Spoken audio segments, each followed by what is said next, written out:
Kdor se vsaj malo spozna na motocikle, potem ve, da ko omenimo znamko Ducati, govorimo o znamki, ki je svetu ponudila številne izvenserijske motocikle.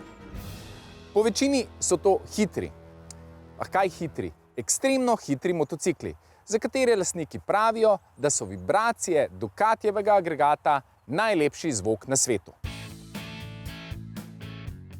Četudi je tole mestno uporaben motocikel, ki zmore tudi lažje terenske napore in je konkurent slavnim potovalnim motociklom, se po njegovih žilah vseeno pretaka tudi športna kri.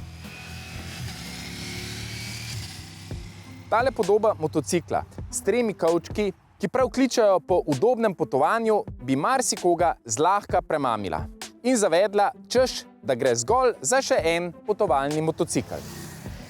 Ali drugače povedano, motocikel pripravljen za vožnjo tehta manj kot 250 kg, motor pa ponuja okroglih 170 konj. Če zraven prištejemo še 125 Nm navora, pri visokih 8750 motornih vrtljajih, je hitro jasno, da tole nikakor ni le len potovalni motocikel. Multistrada je, če se izognemo polemiki najboljših motociklov, zagotovo motocikel, ki se v svojem razredu vozi v ospredju. Jasno, obstajajo različni kriteriji posameznih voznikov, ki cenijo takšne ali drugačne dobrote. A če se osredotočimo na tiste, ki cenijo ciklistiko, zmogljivost agregata in nabor asistenčnih sistemov, je multistrada čista zmaga. Z ovinki denimo upravlja tako lahkotno, da se voznik sploh ne zave, da se vozi hitro, ker je vožnja varna in zanesljiva.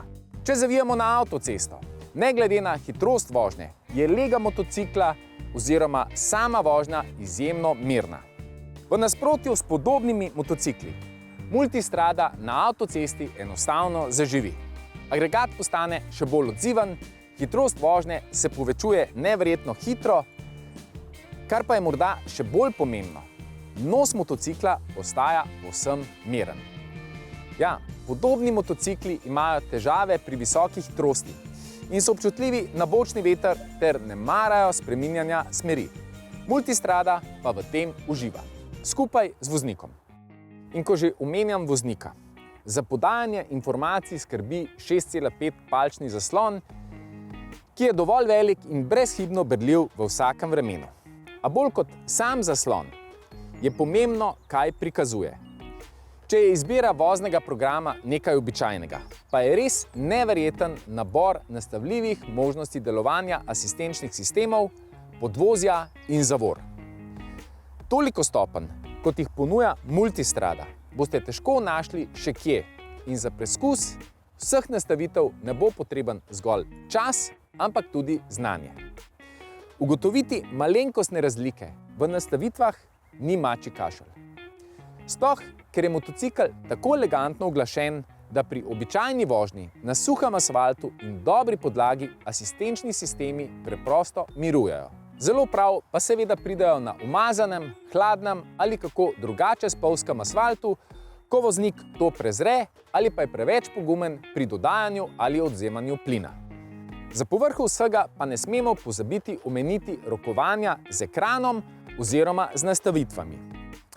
Če je v avtomobilu za to potrebnih kup gumbov in stikal, glasovno upravljanje in upravljanje s kretnjami, se z multistrado oziroma njenimi nastavitvami rokuje zgolj s prstom ali dvema. In to s količino nastavitev, ki ji ni kos večina avtomobilov, ki se vozijo po naših cestah. Za konec še nekaj besed o vožnji, kateri je ta motocikel pravzaprav namenjen.